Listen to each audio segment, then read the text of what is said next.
Hello. Um, People are starting to come in, so let's give people like a minute and then we will get started.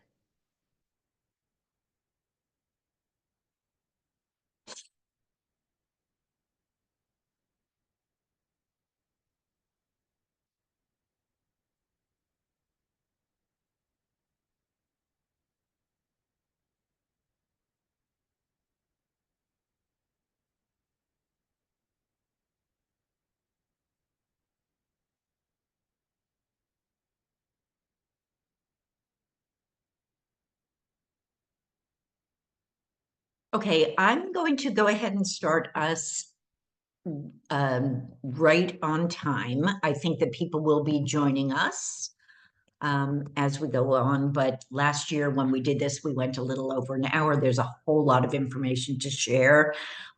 So let's get started. Um,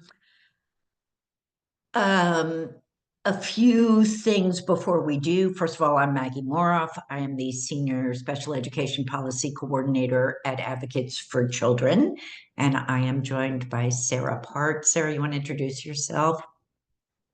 Hi, everyone. Thanks so much for joining us today. My name is Sarah Part, and I'm the Senior Policy Analyst at Advocates for Children. Great. So we're going to bounce this back and forth between Sarah and me. First of all, this presentation is going to be all in English. I know we had a few non-English speakers who signed up, so bear with me briefly with my not so great Spanish, but esta presentación está en inglés, pero sé que hoy hay algunas personas aquí que hablan español. En Zoom es posible traducir las palabras habladas, pero no lo que está en la pantalla, the slides.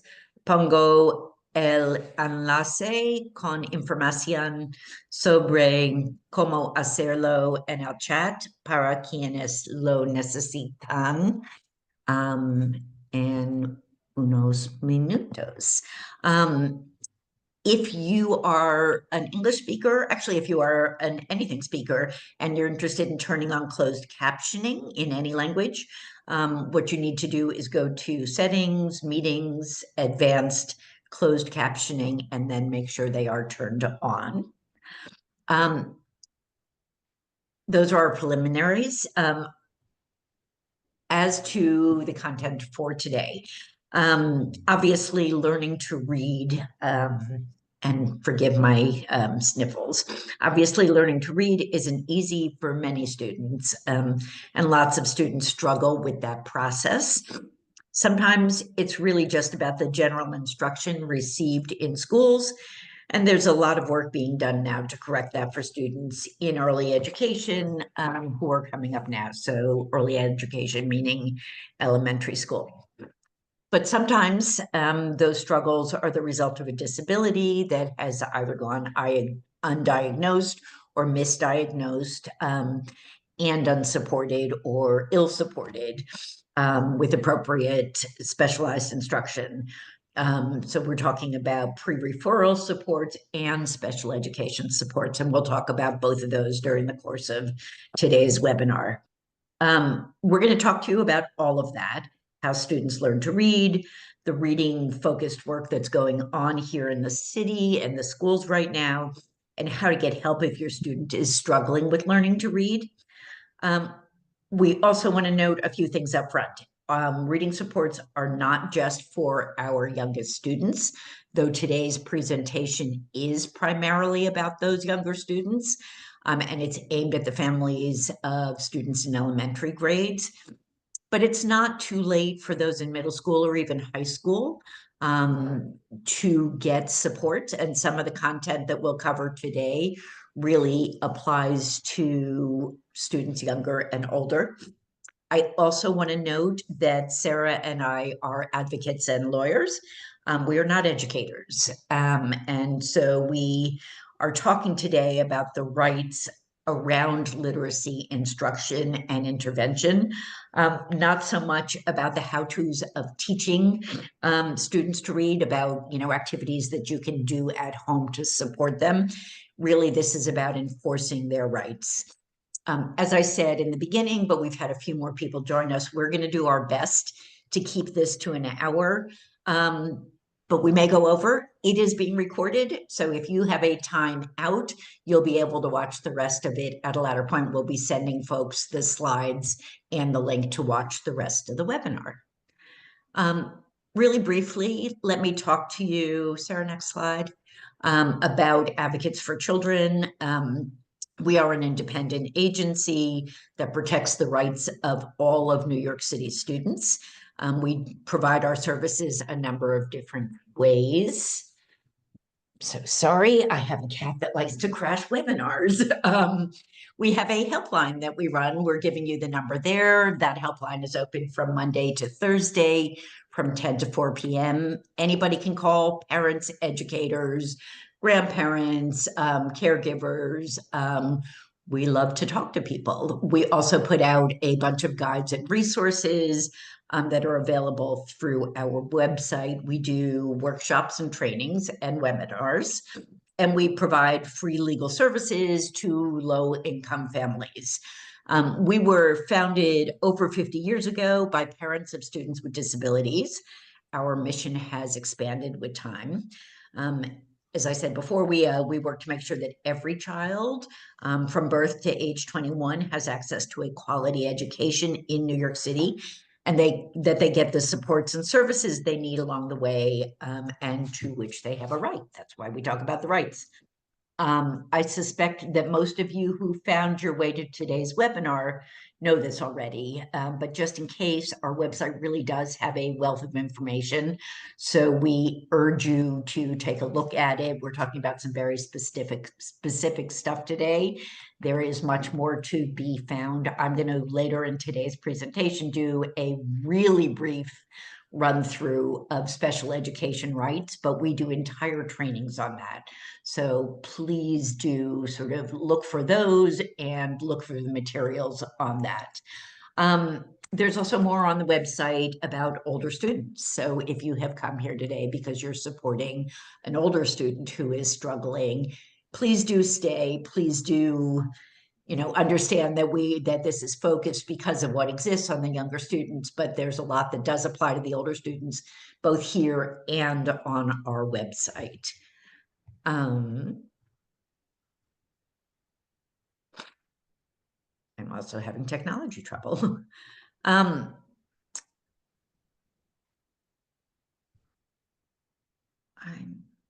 Maggie, are you ready for me to jump in? I am. That would be great. Thank you, Sarah. I think that was about what you had planned to say. So yeah. So I'm going to start us off with a very general overview about how kids learn to read and why some students struggle more than others along the way. And some of you may know some of this already, but we just want to make sure that everyone's kind of coming in with the same background information, since it's really important for understanding like why New York City Public Schools has been making changes in recent years and like why they're necessary in the first place. So the first thing to emphasize is that all kids can become proficient readers, provided they get proper instruction. That includes students who have severe dyslexia, students who are on the autism spectrum, students with intellectual disabilities. Everyone can learn to read. Exceptions to that rule are extremely, extremely rare and would involve very, very significant cognitive disabilities. It gets harder to learn to read for the first time as you get older, but it's never too late. Effective reading remediation is possible at any age. You can learn to read when you're in your 90s. A few other key points, just starting off. Learning to read is not a natural or an automatic process. So unlike spoken language, reading is actually in the grand scheme of things, a fairly recent human invention. So kids will naturally learn to speak the language that's spoken in their community by the adults around them. But literally no one just automatically starts reading. There's no area in your brain that's specifically devoted to reading. in order to read, we each have to build new connections between parts of our brain that primarily evolved and exist for other purposes. So some people's brains have an easier time like establishing these new pathways than others, but it doesn't happen automatically for anyone. It's something we have to learn. Number two, there is a huge amount of research evidence about how best to teach kids how to read. You might have heard this referred to as the science of reading. That's referring to this huge interdisciplinary body of research from over the past 50 years. And obviously, researchers and scientists are always learning new things, but the basic principles, which is kind of what we're going to talk about right now, of what good instruction looks like, those are incredibly well established. But despite this, that research hasn't always made it into the classroom. So there's a lot of curricula that are still in use to teach kids how to read that are infused with outdated, disproven ideas about how kids learn to read. And a lot of teacher preparation programs don't adequately give pre-service teachers before they go into the classroom what they need to know or the skills and the training they need to be able to effectively teach students who struggle. Third major point, the type of instruction that works for students with dyslexia benefits all kids. What students with dyslexia need is not qualitatively different from what anyone else needs. They just need a lot more of it, a lot more practice and repetition until it all clicks. So reading is getting meaning out of print. And there are two major components that have to come together in order to learn to read. The first of these is word recognition, decoding, getting the words off the page. You have to break the code that connects the sounds that you hear in spoken language with the letters that represent those sounds in print. The second big bucket of skills is language comprehension. So that's understanding what the words mean. It requires vocabulary, the ability to use and understand spoken language, content knowledge about the world, and understanding about how language works. So like figurative language, things like metaphors. And reading is the interaction between these two big buckets of skills. So it's essentially an equation where the two things are multiplied. If either is zero, the product is zero. So if you can't decode, but you have great language comprehension skills, you can't read. If you can decode and get the words off the page, but you have very weak comprehension skills, you also can't read. You're not getting meaning from print. So a student can have difficulty with just the decoding piece of things, with just the language comprehension piece of things, or with both things. And because you build vocabulary, you build your content knowledge, you build your ability to comprehend what you're reading through reading widely. And kids who struggle a lot with decoding, with the getting the words off the page piece, tend to avoid reading. It's a lot more difficult for them. It can lead to kind of a vicious cycle where what starts off in the beginning as just difficulties with decoding and word recognition morphs into difficulties with both. The students' difficulties kind of start to snowball when they don't get the help they need with decoding early on. Because when it takes a ton of effort just to like get the words off the page, you literally don't have the brain space left over to be focusing on meaning, to be able to learn new things from text, to be building that vocabulary and content knowledge. So this formula, reading equals word recognition times language comprehension, it's sometimes called the simple view of reading. And this general framework, it applies regardless of your primary language. This is not specific to English. And the skills are generally transferable across languages.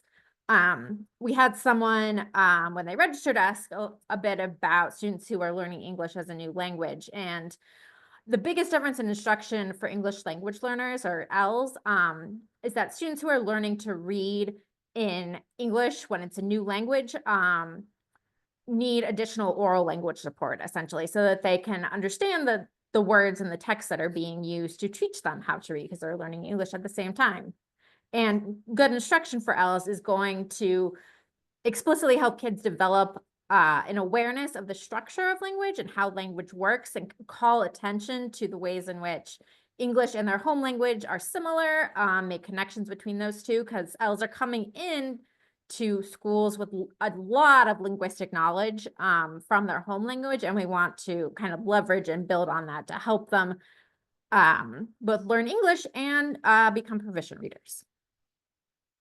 So an example to try to make this a little less theoretical, reading the word cat. So the word recognition piece is seeing this set of lines on the screen and turning them into spoken language. And you do that by understanding the relationships between sounds and letters.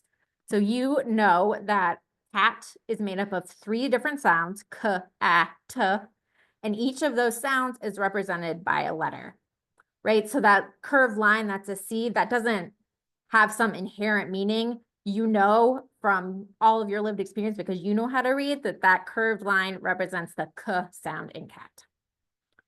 The language comprehension piece is knowing what a cat is. So not only can you say the word, you know what it means and how it's used. This is Maggie's cat, Artemis, who may have already crashed this webinar. But when you see that word on the screen, you already, even before I brought this picture up, you had a picture in your mind of an animal that had fur and whiskers and pointy ears you can keep as a pet. You're bringing a whole lot of background knowledge about what a cat is. Whereas if you were to read the phrase, Felis catus in a bag, if I hadn't just been talking about cats and there was not a picture of a cat right there, unless you knew Latin, your reaction would probably be like, wait, what is in a bag? Even though that means the same thing as cat in a bag. Felis catus is just the scientific term for a house cat, but the meaning wouldn't be clear because Felis catus isn't a word we go around saying all the time. So what does this mean for actual instruction and what needs to happen in the classroom? There are 5 major components that make up effective reading instruction. They're sometimes called the 5 pillars. Sometimes folks will add a 6th or 7th pillar. Folks will add oral language as its own pillar, or we'll add writing as its own pillar, but we're going to focus on the major 5. So the first of those is phonemic awareness. So before kids can learn how to read on their own, they have to first understand that words can be broken down into smaller chunks. And being able to notice and use those chunks in spoken language. So that's things like clapping out the syllables in words, recognizing words that rhyme, words that start or end with similar sounds. That's a skill called phonological awareness. And phonemic awareness is a specific type of phonological awareness, the ability to hear and work with the individual sounds, which are called phonemes, that make up a spoken word. So this is hearing the word cat spoken out loud and being able to recognize that that word is 3 different sounds, k, a, t, that are all smushed together into one word. Phonics is a type of instruction that teaches students how to connect the sounds that they hear in spoken language with the letters that they see written down. So knowing those relationships between sounds and letters is what allows us to decode or sound out words that we haven't seen before. So phonics teaches the rules of written language as well as the exceptions to those rules. So to continue with the cat example, this is teaching kids that that k sound can be represented by the letter C as in cat, but also sometimes it can be represented by other spelling patterns. So like the letter K as in kite. Next pillar is fluency, and fluency is the ability to read easily, correctly, and with proper expression and speed. So readers who are fluent, they recognize words right away when they see them in print. They don't have to sound them out each time. When you first saw the word cat on the screen, you likely recognized it instantly. You didn't have to think about it. And that's kind of the goal with building fluency. It comes with lots and lots of practice. If you ask your child to read out loud to you, you'll likely be able to get a general sense of where they are with fluency. Does it sound natural and smooth, kind of like it does when they're talking, or is there lots of stopping and starting and pauses in between words? That's typically what what you'll be hearing when they're first learning how to read, when they're first learning how to get the words off the page. But as they get more and more proficient, you'll want their reading to become much smoother, become much more natural. Fourth pillar is vocabulary. Vocabulary just refers to the words that we know and use. It's a lot easier for beginning readers to sound out words that they've heard and said many times before. It helps if the first time a child decodes the word cat, they already know what a cat is, and they can connect that word on the page to the picture in their mind of what a cat is. And a larger vocabulary is also really important for comprehension. To understand what we read, we have to know what most of the words mean and how they can be used in different contexts. Final pillar, comprehension. Essentially, the end goal of reading, the ability to understand what you're reading and to get meaning from print. Comprehension means making connections between what you read and what you already know, being able to activate your background knowledge about the topic, to draw conclusions based on the text, and that requires vocabulary, like I said, the ability to use and understand oral language, and knowledge about the subject at hand, so content knowledge. And that is why a good English language arts curriculum is going to also be building students' oral language skills, and it's going to be building content knowledge. So history, geography, science, the arts, literature, it's going to be building all that content knowledge because that's really important for making sure kids can understand what they read. They can't just get the words off the page.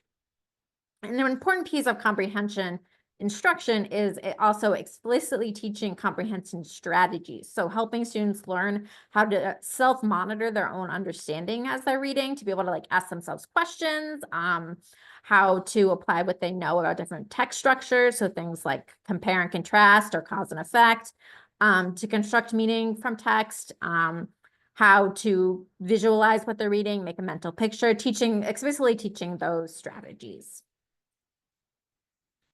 So there are two major approaches to reading instruction that I want to talk about. And this is a very, very high level overview. Just want to be clear on that. Plenty of very smart people devote their whole careers to a lot of what I'm talking about now as far as these different types of approaches to instruction and the different elements of reading instruction. So this is very bare bones. But again, it's important for understanding why New York City has been making changes. So structured literacy is an approach to teaching reading that's based on the science. It starts from the premise that learning how to read doesn't happen naturally, and so we need to explicitly teach kids everything they need to know. So one real hallmark of structured literacy is explicit and systematic phonemic awareness and phonics instructions. Letter and sound relationships are directly taught, and instruction follows a planned sequence. So kids are learning how to break words apart into their individual sounds, and they're taught all the letter sound relationships in a logical order that's cumulative. It builds from the simplest and most consistent patterns to more complicated ones, to the exceptions. And it's teaching kids how to use that knowledge about letter sound relationships to decode words they haven't seen before. So everything is very directly and clearly explained. Lessons follow a consistent structure so those kids know what to expect, and there's lots of opportunities to practice and get feedback. Balanced literacy, in contrast, does include some phonics instruction, but it is usually not done in a very direct, explicit, systematic way. It more happens, it's thrown in when it might be useful. It's not explicitly spelling everything out, breaking it down into its component parts, and going in a very logical order. So structured literacy, because it's very focused on relationships between sounds and letters, when students come across a word they haven't seen before, they're encouraged to sound it out. Where balanced literacy programs, they will typically present the sounded out method as one of several equally valid options for getting the words off the page. It'll also encourage guessing at unfamiliar words based on what make sense in context, or on the pictures, or just on the first letter of the word. And the problem with this is that it prevents a lot of students from building the really strong decoding skills that they're going to need once those guessing strategies just no longer work anymore. Once there are no pictures to help you understand the meaning. Once texts get more difficult and you're reading to learn instead of learning to read. This is especially harmful for students with disabilities, the balanced literacy framework, but it's not great for anyone. So structured literacy is good for everyone. It is absolutely essential for students who have disabilities like dyslexia. Balanced literacy, some students will still learn how to read with the balanced literacy framework, but they're not doing so because balanced literacy is so great. They're learning to read in spite of those practices, not because of them. And this is in the past, for the past, 20, 25 years or so, balanced literacy has been the general framework used in most schools in New York City. So reading difficulties exist along a continuum. It's kind of like height, where some people are exceptionally tall, some people are unequivocally short, but most of us fall somewhere in the middle. We're not notably tall or notably short. And whether we feel tall or short kind of depends on the context, on who we're standing next to. Are we standing next to the Knicks or to the U.S. women's gymnastics team? Will depend on whether you're feeling short or tall at the moment. So there's no clear, ambiguous cut point along this difficulty between disabled and not disabled. It depends who you're being compared to. And dyslexia and language-based learning disabilities are essentially one end of this continuum of reading difficulty. Experts generally estimate that between 1 in 5 and 1 in 10 students are dyslexic. There are some students who learning how to read is going to be more difficult for them just because of how their brains are wired. And then on the opposite end of this continuum, on the green on the far left, there's a small percentage of kids who will learn to read basically no matter what sort of instruction is used. And it'll appear fairly effortless for them. The vast majority of students are somewhere in the middle in this blue area. How well they learn to read really depends a lot on the sort of instruction they receive, which is why New York City is making efforts to change the way that reading is taught across the whole system, because the curriculum that's being used and how instruction is happening, it just in the general classroom makes a huge, huge difference. When that instruction is not based in the research and the scientific research on reading, some kids will get referred for special education because they can't read, but the only reason they can't read is because they were not taught properly in the first place. And then there's other students who won't end up being referred for special education, but they aren't going to learn to read as well as they could. They're going to struggle a lot more than they otherwise would, more than they need to, just because they weren't ever taught what it is that they need to know to be good readers. So I want to say a few things about dyslexia before I start talking more detail about what it is that New York City is doing. Dyslexia is the most common learning disability. And it is generally marked by difficulty with accurate and fluent word recognition, with that decoding piece of the simple view of reading equation. So students with dyslexia typically have problems with reading because they have trouble mastering the relationships between the sounds of spoken language and the letters that represent those sounds in print.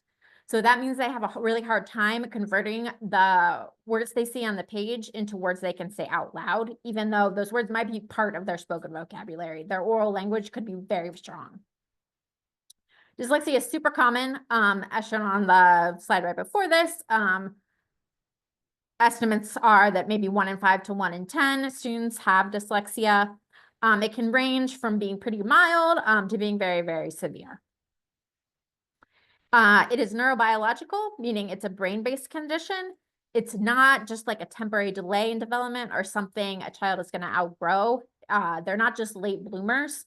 But with specialized instruction, students with dyslexia are just as able as their peers to learn how to read to be successful academically.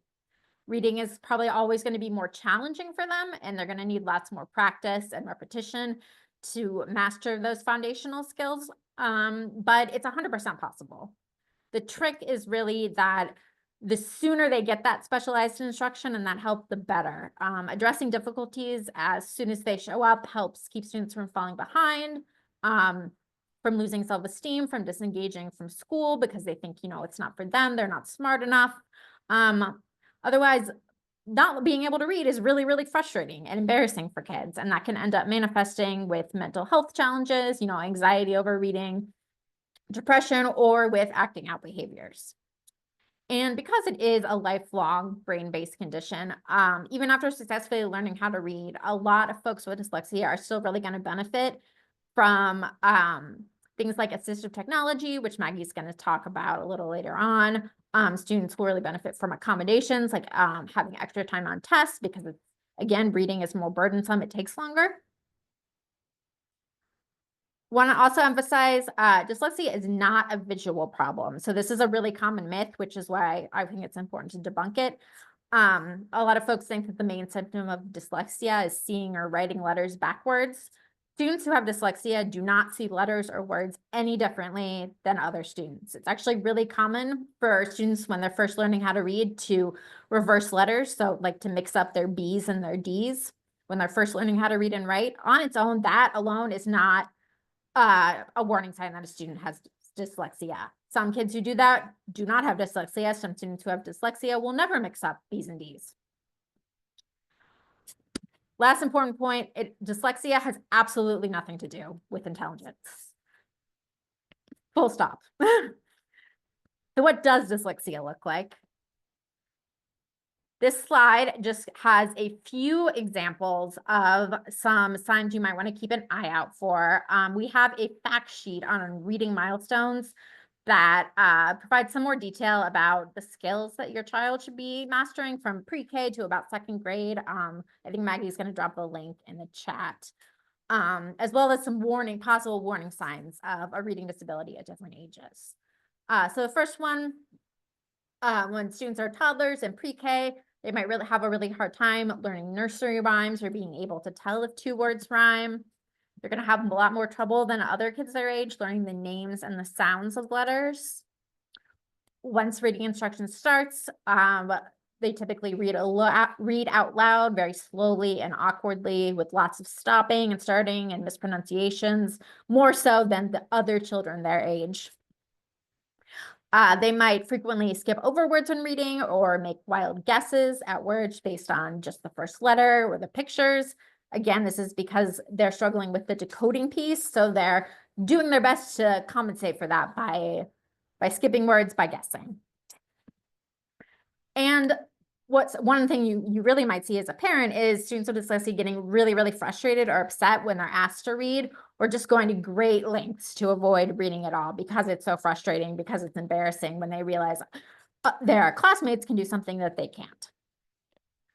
One other important kind of flag to have in the back of your mind is that dyslexia often runs in families. So if you really struggled with reading growing up, others in your family did, even if no one was ever diagnosed, even if you never got any kind of services for it, that can kind of be a flag in your mind that your child might need extra support.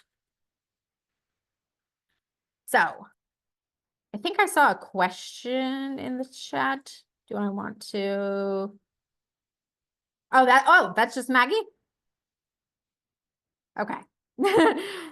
All right, wanted to make sure. There was a question about balanced literacy. I got that, and I've been adding the links to the chat.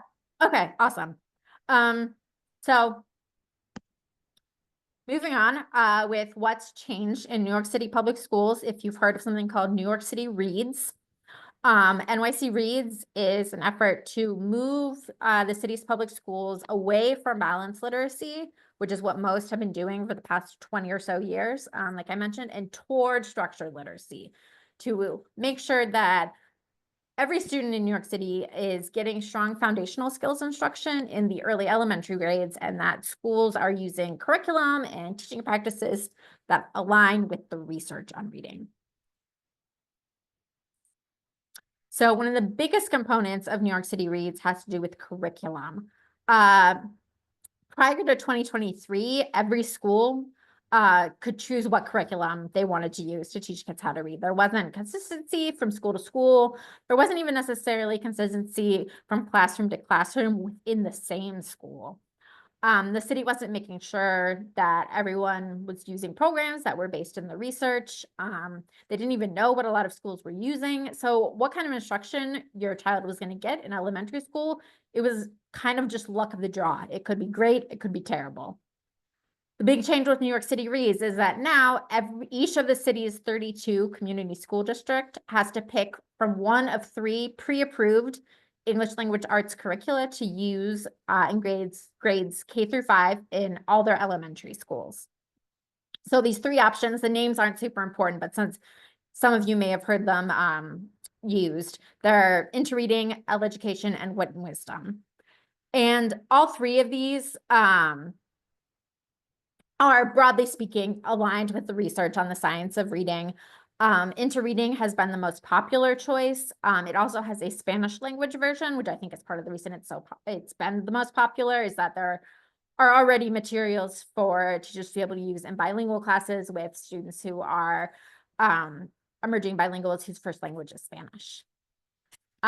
Then for grades K to 2, schools have to pair one of these English language arts curricula with a approved foundational skills program for phonemic awareness and phonics. And for those, the 3 options are Wilson Foundations, Hegarty, and Really Great Reading. And some schools were already using one of these programs, either the overall curricula or the foundational skills program. Some schools were already using one of those before New York City Reads, but a lot of other schools have had to adopt new materials and new ways of teaching. So along with giving schools these materials comes a lot of coaching and professional development and training for teachers. So this rolled out in 2 phases, started with in 15 of the city's school districts last year, 2023, 2024. And this school year, 24-25, it's gone citywide. It applies to all public schools that are teaching the elementary grades. It applies across all types of classrooms. So general education classes, special education classes, integrated co-teaching classes, bilingual classes, across the board. The only exceptions there are 3 elementary schools that got waivers from the city and are using their own self-designed curricula. And there is one district, District 15 in Brooklyn, that is using more than one ELA curricula. They're using Into Reading in their schools that have bilingual programs in Spanish, and they're using Wit and Wisdom in their schools that do not have Spanish bilingual programs. All the other districts, except for District 15, they've just chosen one program for all the elementary schools. And it is important to note that no curriculum is perfect, including these. Perfect curriculum just doesn't exist, unfortunately. These options, broadly speaking, are aligned with the research, and ensuring some degree of consistency across the system is just a real game changer, since it means that central DOE has the ability to push out resources to schools to provide more hands-on support to individual schools and teachers, whereas where everyone was kind of doing their own thing, which was the case for the past 20 years, there was no real accountability. There's no transparency about what different schools were doing, that if as a parent, it would be really difficult to find out what on earth, what curriculum was your school using? And teachers were often kind of left to figure it out on their own and to make their own materials, which is not a good use of teachers' time. They should be focused on actually teaching. Another important point is that when it comes to curriculum in the city's work to overhaul curriculum, implementation is really everything here. The professional learning piece is really, really critical. It doesn't matter how great a curriculum is if teachers don't know how to use the material effectively, and they don't know how to adapt it to work with the students who are in front of them. So that is a big piece of this. And New York City Reads, it's not like a one and done thing. It's going to take a little while to really transform the system to be able to be using these curricula and to be using them well. Second important piece to New York City Reads is around screening and assessment. Schools in New York City are supposed to be using universal screening, universal meaning literally everyone, 3 times a year, the beginning of the year, the middle of the year, and the end of the year. All students in grades K to 9. And universal screeners are essentially like a reading checkup that happens 3 times a year. They're very quick assessments that help identify students who aren't on track with their reading skills and might need extra support. It's basically like a checkup to see how students are doing as far as their foundational skills in particular. Universal screeners can't diagnose dyslexia, and they're also not a standardized test in the way we usually think of standardized tests. The point is to guide instruction to figure out what it is that kids need so that we can give it to them. Different schools use different screening tools for different grade levels. The three most common options that are being used are Acadience, Map Growth, and iReady, if you've heard any of those names. Some other names you might see used are STAR, Amplify, Degrees of Reading Power. These are all research-based tools that are used by schools around the country, which means they can kind of help you understand how your child is doing compared to national norms, not just to the other kids in their class. And similar to with curriculum, in the past, some schools were already using one of these tools. This hasn't been a change. But for some schools, it's brand new. So they're learning how to use these tools, how to screen students, how to interpret the data they produce, to be able to give students the kind of instruction that they need. Ooh, whoops.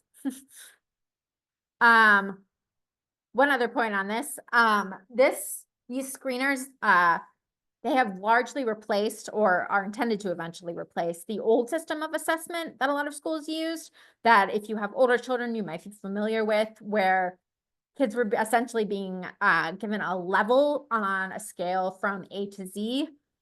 This is intended to replace that old form of assessment, the A to Z scale. It wasn't aligned with the research on what's happening in the brain as you learn to read, and it was really bad at correctly identifying students who were struggling. I know at AFC we would see this all the time with our clients. It'll just simply miss students who are having a lot of trouble and not pick up that they need extra help. And even when it does pick up students who need extra help, it doesn't do a great job of providing useful, actionable information on what specifically that student is struggling with and where they're needing more support. So the school should let you know what screening tool they're using and what your child's results are. Those results are available in your student's NYC account, New York City Schools account. I'll show you where in just a second where you can find that. And if you're worried about how your child did, or you're just curious, want to know more, this is a great thing to talk to your child's teacher about during your parent-teacher conference. Before I show you where in NYC you can find that, want to say a couple more things about the screening and assessment framework through New York City Reads. If that initial universal screening, the one everyone gets, shows cause for concern, the school might then give your child additional tests that are called secondary screeners or diagnostic assessments that to help them better understand your child's needs and decide on what the right response is. And even though they're called diagnostic assessments, they do not diagnose dyslexia or other disabilities either. They're also not a special education evaluation. They are just assessment tools that help schools identify in more granular detail the specific skills where a student needs more instruction and more support so that the school can then develop an appropriate plan of action for providing that support. Then when students are getting intervention, they should be there should be regular progress monitoring, either every other week or weekly, which are kind of quick assessments to make sure that the intervention is actually helping to help whoever is delivering the intervention adjust what they're doing to meet students' needs. So where in NYC you can find this? And I think, Maggie, did you happen to drop the, okay. So if you don't know, if you don't have an NYC account, you don't know what it is, that's something that your school can help you set up. And AFC also has a fact sheet that provides some guidance on how to get one set up. But once you do, you log in, you want to go to the My Student section, what's circled in yellow right here. And you will see this page. You want to click on Reading and Math Progress. And then you will see a page that looks kind of like this. So here we're looking at an 8th grader whose school is using the Map Growth Screener for reading. This is just their beginning of the school year score. The middle of the year one wasn't in this yet at the time we took this screenshot. And you can see here that this screener flagged that the student is in need of support in order to be performing at grade level. So right now, all you see as a parent is generally going to be if your student was scored above grade level, at grade level, or below grade level for their grade. The school has much more detailed information about how your child scored on this screener. That'll kind of lay out the specific skills, the areas where they might be having trouble and where they're particularly strong. So if you want more detail, definitely ask your child's teacher about this. Ask if you can see the full results, the same thing that they see.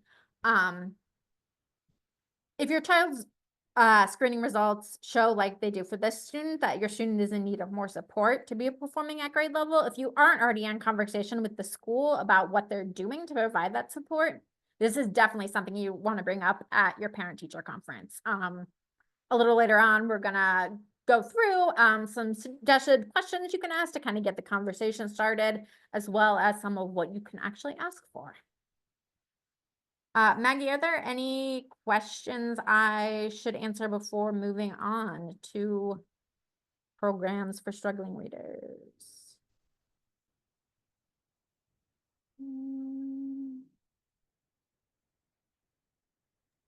Sorry, no, I have been answering them in the Okay, chat. awesome. Also, folks, we know that we are Oh, yes. Sorry, I can talk a we're lot. running out of time. So So, gonna start off by talking about reading intervention. Again, some general background information, just because there's a lot of terms and acronyms that get thrown around when you're talking about intervention. Schools are supposed to be using something called a multi-tiered system of support, or MTSS, which is a whole school framework for identifying and supporting students who need extra help using a multi-tiered or multi-leveled approach. So it's like this pyramid here where you're moving up the pyramid, it's getting increasingly intensive and personalized based on students' needs. And the goal is to catch issues early on. So instead of waiting for students to struggle, to fail, to providing help as soon as those difficulties show up. MTSS is a framework that's used for all different sorts of academics as well as for behavior. Right now, we're obviously just talking about reading specifically. So tier 1 is core classroom instruction, the general curriculum for all students, the universal screening to figure out who might need extra help. Tier 2, students who need extra help get that support in a smaller group setting. Tier 2 interventions are usually going to be maybe 3 to 5 times a week in sessions of about 20 or 30 minutes. It's going to be a teacher other than the primary classroom teacher who's delivering it. The general rule of thumb is that if tier 1 instruction, the core classroom instruction, is effective, about 15 to 20% of students are still going to need tier 2 interventions. So like I mentioned before, with that continuum of reading difficulty, there's always going to be students who need more practice and support with foundational literacy skills. Like that's totally normal, to be expected. Tier 3, students who aren't making sufficient progress with the tier 2 small group intervention, or who are just the initial screening shows, oh, they're really, really far behind, move to tier 3, which is more intensive intervention.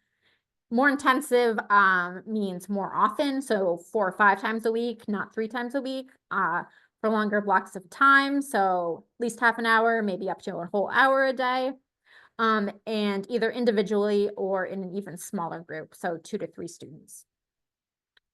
Decisions about moving from one tier to the next should be based on multiple data sources. So things like the results of the universal screener and any diagnostic assessments, as well as things like, teacher observation, classwork, class assessments, and then progress monitoring data once the student is actually receiving an intervention to see how it's working. The primary focus of New York City Reads has thus far been on the tier 1 instruction, on the core classroom instruction. But there's also some work being done, though it's still a little bit in the early stages, to try to beef up schools' ability to provide tier 2 and tier 3 interventions to students who need extra support in reading. There's still a long, long way to go to build out those systems to make sure every school in the city is doing it well and is able to provide intervention to every student who needs it. But that is kind of another piece of it. So a few things to say about reading intervention. Like I mentioned before, intervention, you want to intervene as soon as possible. Intervention then has the largest impact when it's provided at an early age, just in part because the brain is super flexible when we're young. It makes building those neural pathways that I kind of talked about earlier that you need for reading. It makes it a little bit easier. Plus, it keeps students from falling behind, from disengaging from school. Tier 2 and tier 3 interventions should be offered in addition to core instruction. It's not instead of. It could be another teacher pushing into the regular class to work with students in a small group, like maybe as one part of the daily literacy block. It could be a pull-out service. It could be before or after school, in extra periods during the regular school day. There's a lot of options. The school doesn't need your permission to provide intervention, but they do have to tell you if they start providing those services or they stop providing those services. Doesn't necessarily mean it's necessarily happened, but it is supposed to. The notification is supposed to be in writing, and it's supposed to tell you specifically what it is your child's receiving and how they made that decision to start providing it. Also important to note, small group intervention is not the same thing as special education. Maggie's going to talk about special education in a moment. There are with respect to intervention, there are two terms you might hear that I just want to flag because, like I said, there's a lot of acronyms and jargon that get used here. Two terms that you might hear a school use are academic intervention services, or AIS, or response to intervention, RTI. RTI falls under an MTSS framework, that pyramid I just showed, and it is a model for assessing how students respond to changes in instruction. And essentially the goal is to make sure that students aren't being inappropriately referred for special education, to figure out when kids are still in general education classroom, if they're struggling because they have a disability or because they haven't received effective instruction. So in grades K to 5, before a school refers a student for special education evaluation because of their struggling to learn to read, schools are required to use this RTI process to try intervention first. That doesn't mean you can't make your own referral at any time. Maggie will talk about how you can do that.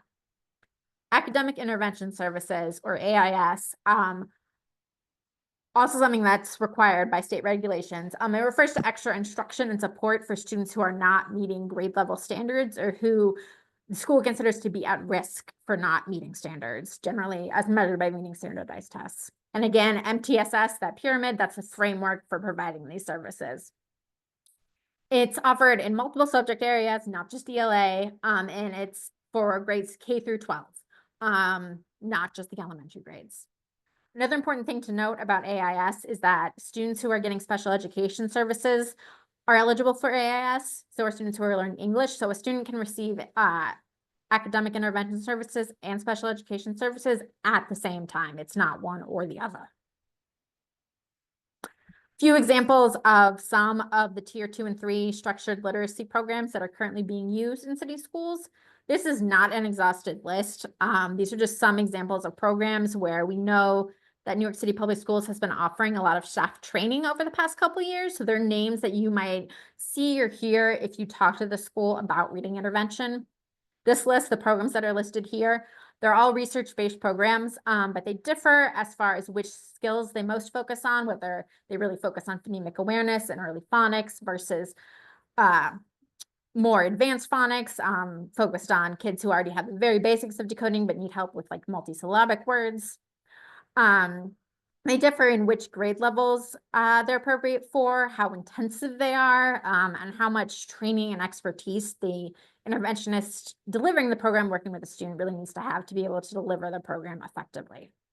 What's most important is always that an intervention is matched to an individual student's needs. There's no one size fits all that a school could just go by that's going to work for everyone. It really depends on what specifically is a student struggling with, where do they need extra support. Like I said, this is not an exhaustive list. There are many other programs used in schools. There are phonics intervention programs for students whose primary language is Spanish, as well as these, which are all English programs. Some schools are participating in this high dosage tutoring initiative for K-2 literacy, where generally like a community-based organization or an outside provider is providing intensive tutoring, either as part of the regular school day or after school. So that's something else you might hear about. And then there are still some schools who are still using less effective intervention programs that aren't so well aligned with the science of reading or that don't have a strong proof of effectiveness. There isn't yet the consistency there is around curriculum. So how do you find out what is available at your child's school. When it comes to intervention, like I said, there's no consistency or guardrails like there is for curriculum now. There's no centralized database that can tell you what intervention programs different schools are using or which staff have been trained in which programs. So first step is always talking to your child's school, to talk to the teacher, the principal, the guidance counselor, any adult or staff member at the school who you trust. Second tip, we have a spreadsheet that we've compiled. The link is there. And Maggie can drop it in the chat as well. We've compiled essentially information on intervention that is publicly available, largely in the form of budget documents, into a single spreadsheet. So this will tell you if your school is in a phase 1 or a phase 2 district for New York City Reads, and which of those 3 curricula they've chosen.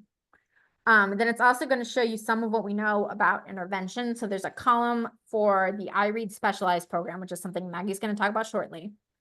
There's also a column that will tell you if the school has a centrally funded special education intervention teacher.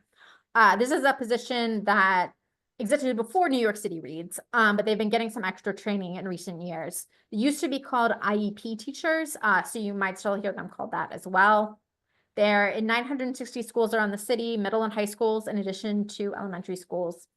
And they've gotten some additional training in different intervention programs and in helping students with dyslexia. And they're not just an interventionist, their job, they have a variety of different responsibilities as part of their job, but one part of it is providing reading intervention to students with and without disabilities. So despite the name formerly having special education in it, your student does not need to be receiving special education services to receive intervention from a special education intervention teacher. So that spreadsheet will tell you, is one of those staff members assigned to your school.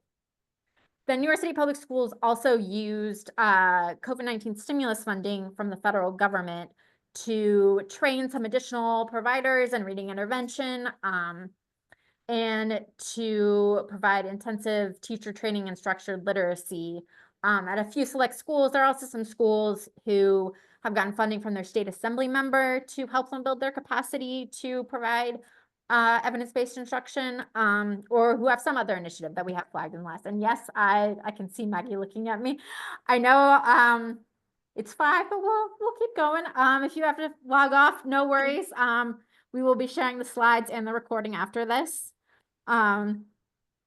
But can I suggest that we skip to the programs and supports for students struggling and share the other slides with folks later? How much? I just have a couple. Let me flip through them really, really quickly. Go for it. Third tip, which I only want to say just because it's not going to be obvious for finding out what your school is doing, is to search for your school using the DOE's like Find a School tool on their website and look at the comprehensive educational plan.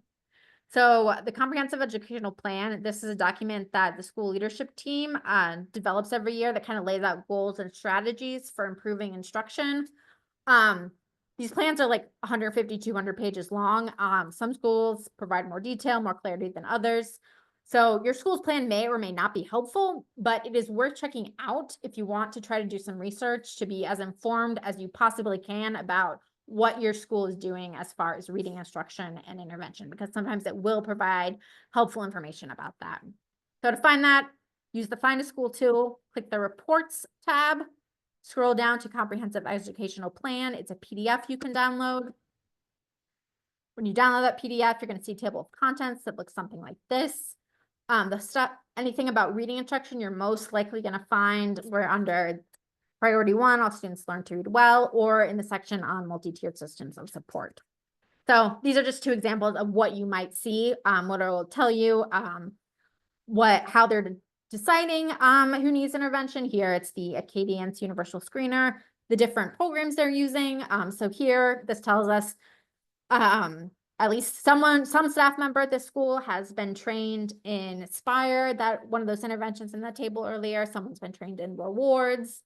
They're delivering this in a small group during the literacy intervention block in the classroom, or as a pull-out or push-in service. So this is something that you can go in knowing that if this was your school, that your school, someone there has been trained Inspire. They bought the materials, someone can deliver it. Just a second example. Okay, special education. Sorry, Maggie. I'll stop talking now. Okay. Hi, everybody. I'm going to pick it up from here, and I'm going to talk to you about programs and supports for students who are struggling with reading in New York City. This is going to be seriously abbreviated. It was already going to be abbreviated, and we really appreciate you staying with us. But it's really important, as some students with dyslexia and other reading disabilities might need individualized education supports instead of or in addition to everything that Sarah has been talking about. So what I want to do is take you really briefly through the special education process. We do entire trainings on this. They are 1 or 2 hours long. There are wonderful materials up on our website, and Sarah is going to take over posting those in the chat. The process is basically what you're seeing here on this slide. So referral, either the school or the family makes a referral. They have concerns that maybe the student needs additional specialized special education services. There will be a consent process, whether or not the parent was the person who made the initial referral, where the school will get the parent's written informed consent. That means that, for example, if a parent is not a native English speaker, that their consent is obtained in a language that works for them. And then there will be a series of evaluations. There will be a general evaluation that is done at the school level. And then if they're, the school psychologist will do that evaluation. If that evaluation indicates the need for additional evaluations, like one to determine whether or not the student has dyslexia, or one to determine the need for assistive technology, then those evaluations will be done. I do want to give you a really quick note here about the evaluations, about private and independent evaluations. Families can absolutely decide that they want to get an evaluation done outside of the school system. We're primarily talking about what happens within the system. There are 2 different ways that happens. So there are private evaluations and independent evaluations. The private ones are those where the family either direct pays or uses their insurance to get an outside evaluation that they will bring to the team in the next step I'm about to talk about. Or if they disagree with the school-based evaluation, or the school-based evaluation is never done, then they're going to ask for an independent evaluation, which is essentially like a voucher to have somebody else other than the immediate school or CSE staff do that. All of those evaluations are going to be part of an IEP team meeting, which is where the IEP gets developed. There are a number of really key players at that IEP meeting, including the parents. So parents need to be invited. If parents say, I can't make that time, then the school needs to work to make sure that the parent is there at the meeting. They need to try to arrange it at a time that works. If the parent says that they need interpretation services, they need to provide those at the meeting. They need to talk about all of the evaluations and everything that was done previously and bring it all together, and make it clear for parents sort of what is going on in that process. A few things I want to say about the IEP itself. And again, this is a shortened version of a much bigger training, but the IEP is a very, very individualized process. So my IEP would look different from Sarah's IEP, would look different from every one of yours if we were students. It is supposed to be individualized. It is supposed to be based on the student's needs. I have been answering questions in the Q&A while Sarah was talking that make it pretty clear that schools are sort of doing like block teaching. Nobody was asking specific questions about special ed services, but The school needs, in the special ed process, to provide the supports and services that the evaluations and the conversations have indicated a student needs in terms of support. So each student should look different. It should look different from their peers. It should also look different from year to year. The IEP that gets developed through this process it's a contract. It's a binding contract. And so once something is on an IEP, then the school needs to provide it. I am not here to say that that happens every time, right? So we see at Advocates for Children, we see IEPs that are not well written. We also see beautifully written IEPs where the student just doesn't get everything that the IEP has called for. So shortly, I'm going to talk to you about ways that you can advocate when things don't go as planned.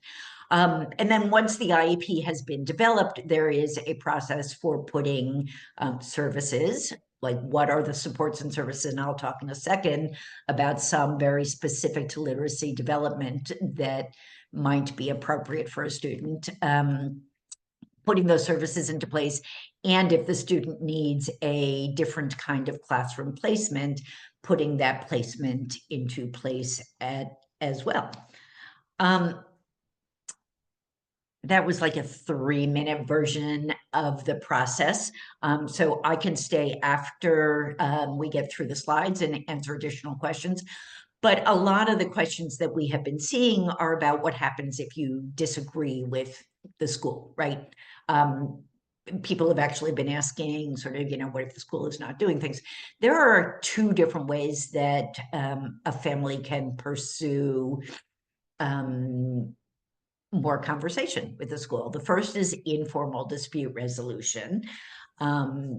Working with the school first. So talking to the classroom teacher, talking to the principal at the school, talking to the IEP team, talking to anybody and everybody, and then working upward. So reaching out to the superintendent's office. And for those who don't know this, there are 32 geographically based superintendent's offices in New York City. There are also a couple citywide superintendents. So there is one, District 75 is a citywide district for some, not all students with disabilities, but some of the kids with the higher disabilities.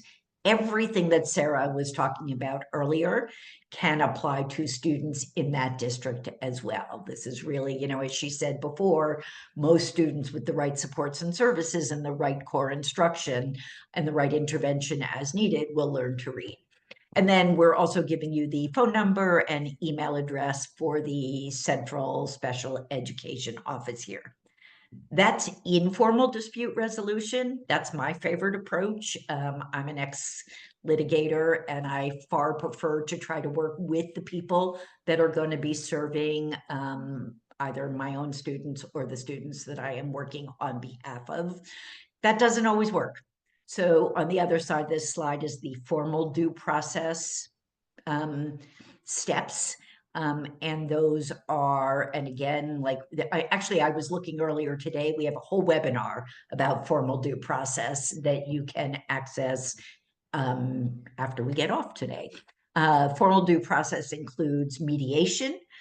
So sort of like divorce mediation, right? Or housing mediation, working with a trained mediator who's going to help both sides, the school and the family, come to points of agreement.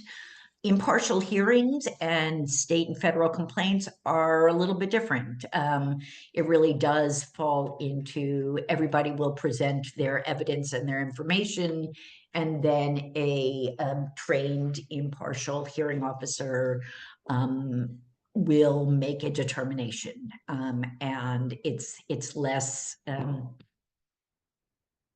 it's less kind, but it is both are really important, and so many organizations like Advocates for Children exist because there are often complaints, and there is also often a need for dispute resolution.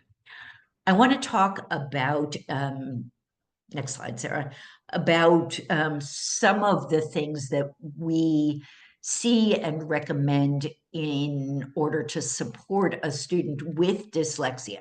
So not every student struggling to read has dyslexia, but as we said, many do, and we definitely want to cover that today. So talking about how to support a student with dyslexia in terms of the what goes on the IEP.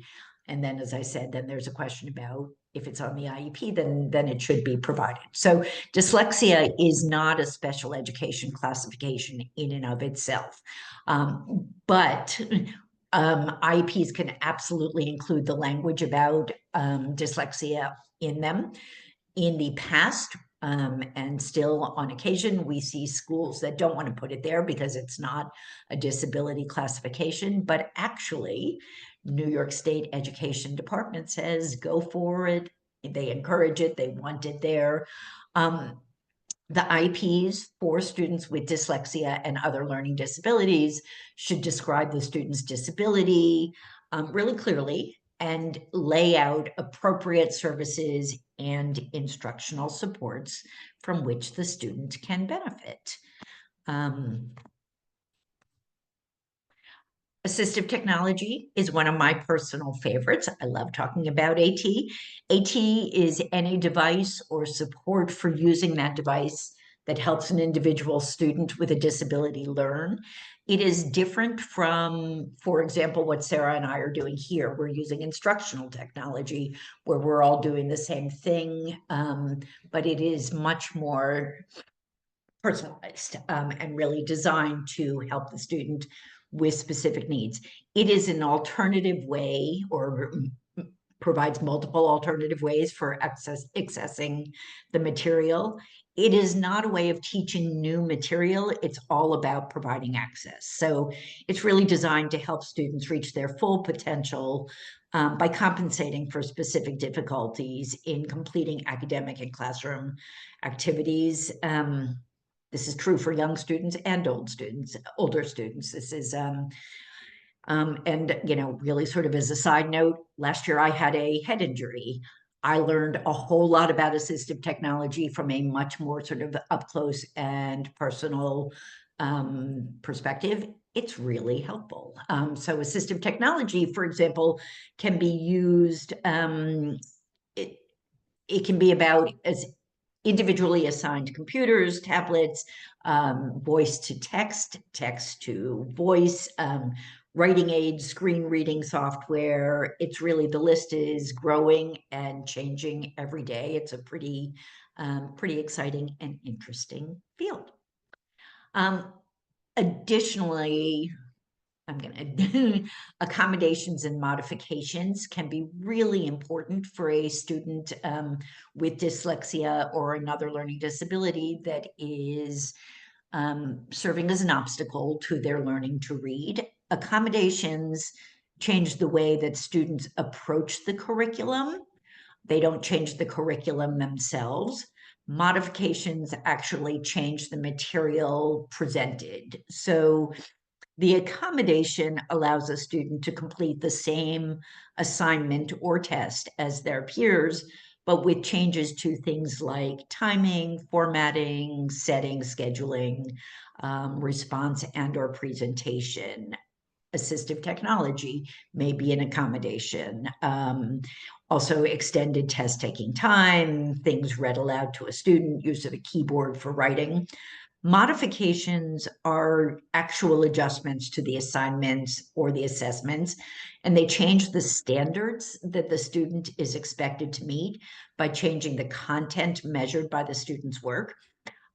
They usually mean that a student will be expected to complete less work and less challenging work than their peers, and that can compound over time. So the gaps in knowledge and skills between peers with and without modifications get larger with time.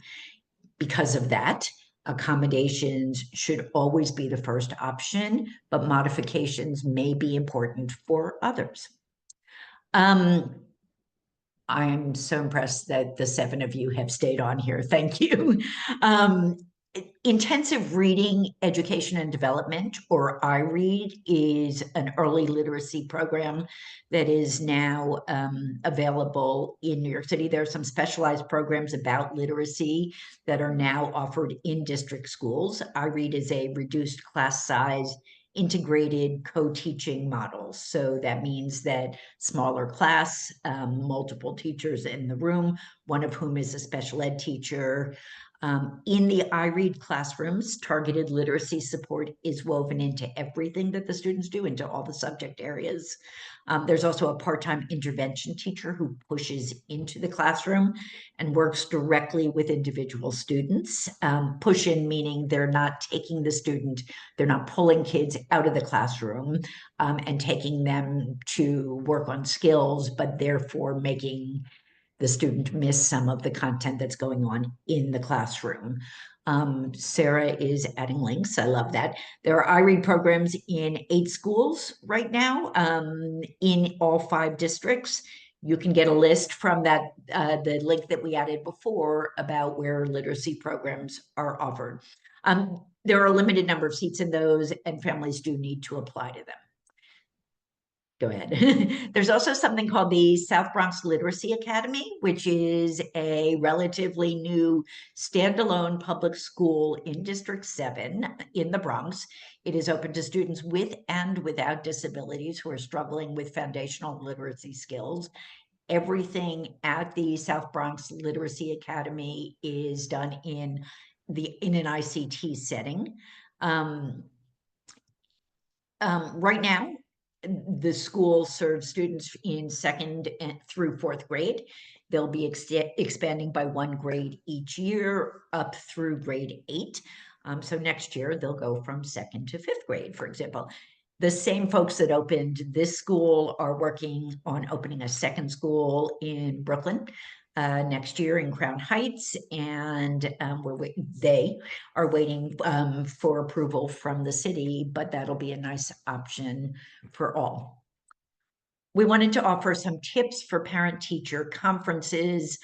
If you think your child may be having trouble learning to read and write, and I was answering questions on this before, ask for help right away. You know your child better than anyone, and waiting and seeing rarely helps in the case of students struggling to learn to read.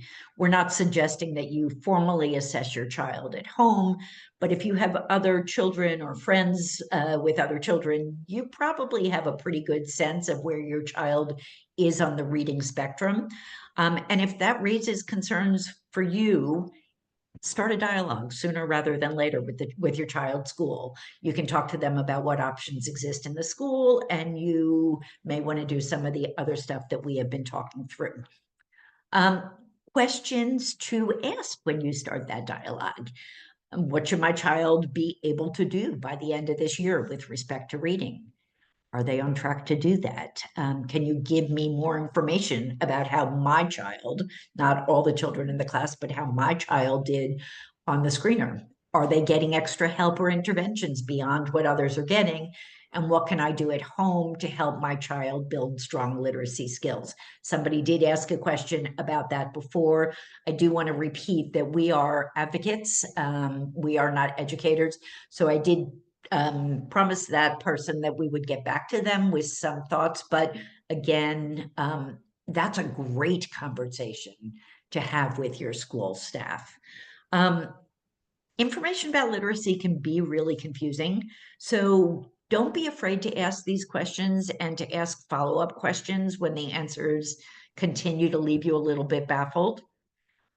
If your child is already getting reading intervention, there are questions about that we recommend you talk about. So what intervention program is the school using? Can you explain how it works? Why was that program chosen for my child, right? Is everybody at the school getting the same thing, or are there a couple things happening? How is it going to support my individual child? Who's giving the intervention, right? Where's it happening? How often does it happen? When can we expect to see progress? How are you going to share that progress with us? And what happens if that's not helpful? These are all really, really, really important parts of the dialogue. We also have a little bit more information. We have a specific, oh good, Sarah's got it up there. We have a whole handout on questions that you can ask. And we did try to time today's webinar ahead of parent-teacher conferences. So please, please, please either go into your own meetings or if you're supporting families, share with them that the fact sheet that Sarah just posted. It's really helpful to talk to the school. You'll get a sense not only of what's happening with your child, but what's happening with the school and what does the teacher understand? What is the teacher seeing? What are your concerns? Do not be shy. Speak up and speak up early on this. I know I just flew through a bunch of really powerful slides. As I said, we do entire trainings on special education supports and services, but today we really wanted to focus on literacy. This last slide gives you links to a bunch of stuff that will be helpful. Also, if you would do for us, that we ask people to evaluate how we are doing, how we are sharing information. It is truly helpful to us. We read them all, and we do take them to heart. Last year, folks told us that there was not enough information, even though there was already a lot. So we made it a little bit longer this year. We will continue to work on that for next year, but Sarah is going to put the link to our evaluation form in the chat as well. And we will send the slides, the link where you can watch this again if you want, or where you can share it with your friends who didn't get to come and join us. We will share that link to the evaluation again, but if you can do it now so you don't have to think about it, that would be awesome. Are we all caught up on answering questions? Maggie, there is one in the chat that you might want to answer to get an IEP or 504. Do they need to get a diagnosis of something? I was going to Yes. suggest that person look through our other guides and resources for more information, but if you want to answer that in more detail, I will pull up the link to the evaluation. Yeah, the really quick answer to that is that in order to receive special education services, a student does need to have a diagnosis. There are 13 classifications that under federal law, a student needs to be diagnosed under. One of those is something called other health impairment, and many students with learning disabilities, with dyslexia, either will have a classification of a specific learning disability or of another health impairment. So the fact that dyslexia is not one of those should not be an obstacle to getting special education supports and services. I do want to sort of reiterate something that I think we said, but say it really clearly, that for students struggling with reading, there are different ways that they can get, if the core instruction is not sufficient, there are a couple different ways they can get interventions, and some of those are specialized special education supports or 504 supports, and some of those are what Sarah talked about in terms of the response to intervention and the multi-tiered supports. Those are sometimes in the form of special education, but not always. So yes, you need a diagnosis. Sorry, that was a bigger answer to the question, but yes, you need a diagnosis, and no, even though dyslexia is not one of those, that's not an obstacle to getting services, as long as the student has a disability. That disability is keeping them from making progress in school. So right, I need glasses. I need glasses because I am of a certain age at this point. That is not a disability, but disabilities are not uncommon in this world, in this country, in our students. So the student has to have a disability. They have to have a disability that specifically gets in their way of making progress. And and then they will get the supports, or they should get the supports and services that they need. And as I said, sort of enforcing those supports and services is a whole different dialogue. And Sarah has put the link. I would also encourage you to look back at some of our previous webinars, because those can be really helpful on that as well.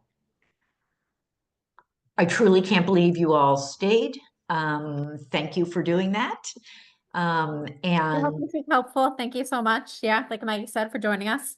Yeah. And please reach out to our helpline or look at our website if you have any more questions or want to talk through a case involving your individual student. Okay. All right. Thank you. Bye, everyone.